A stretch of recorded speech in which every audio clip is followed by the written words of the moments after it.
Bonjour à tous. Si le retour de Thanksgiving a semblé particulièrement chaotique cette année, eh bien ce n'était pas juste une impression, c'était un véritable cauchemar. Aujourd'hui, on va décortiquer ce qui s'est passé. Comment des milliers de voyageurs se sont retrouvés complètement piégés. Alors accrochez-vous, on plonge au cœur de cette histoire. Pour commencer, un chiffre. Un seul. 1213. C'est le nombre de vols qui ont été retardés juste pour la journée de dimanche. C'est juste colossal. Pour se faire une idée, c'est comme si une ville entière de voyageurs était bloquée dans les aéroports. C'est de cette ampleur-là qu'on parle. Alors comment est-ce qu'on en est arrivé là? Pour le comprendre, il faut vraiment se pencher sur les chiffres de ce week-end, qui est, on le sait, l'un des plus chargés de toute l'année. Et comme on va le voir, les données sont assez éloquentes. Ce graphique résume bien la situation. Regardez cette barre immense pour les retards, plus de 12 000, et juste à côté, celle des annulations pures et simples, plus de 1400.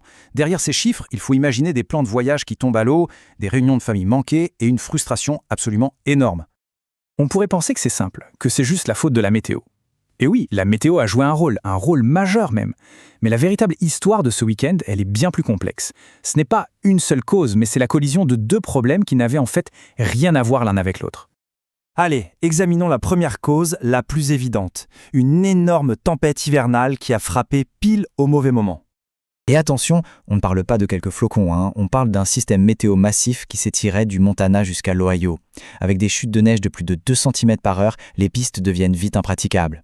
Les opérations ralentissent et parfois tout s'arrête.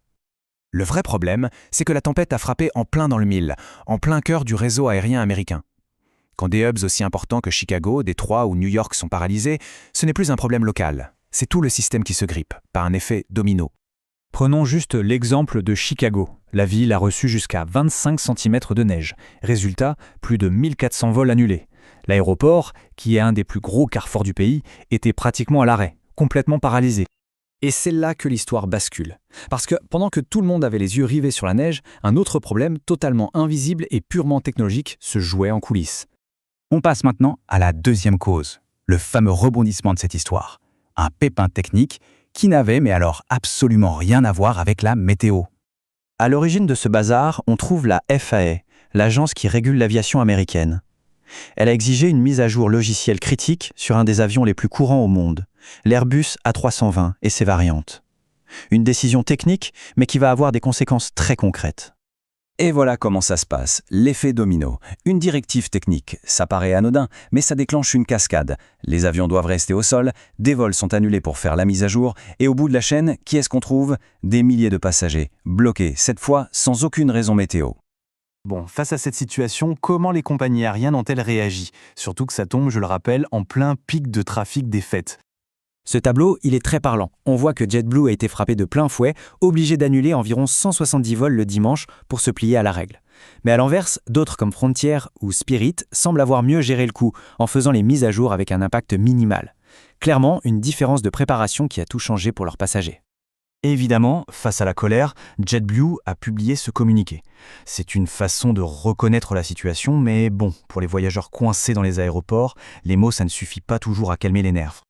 Voilà, maintenant on peut assembler toutes les pièces du puzzle. Ce n'était pas juste la tempête, ce n'était pas juste le problème technique, c'était les deux en même temps, la collision. L'élément crucial, le mot-clé de toute cette histoire, c'est le timing. Vous prenez une tempête de neige majeure, vous y ajoutez une mise à jour logicielle qui cloue au sol des centaines d'avions, et vous faites en sorte que les deux se produisent pile pendant le week-end le plus chargé de l'année. C'est la recette parfaite pour un chaos logistique total. Alors, qu'est-ce qu'on retient de tout ça? D'abord que le système de transport aérien est une mécanique d'une complexité folle.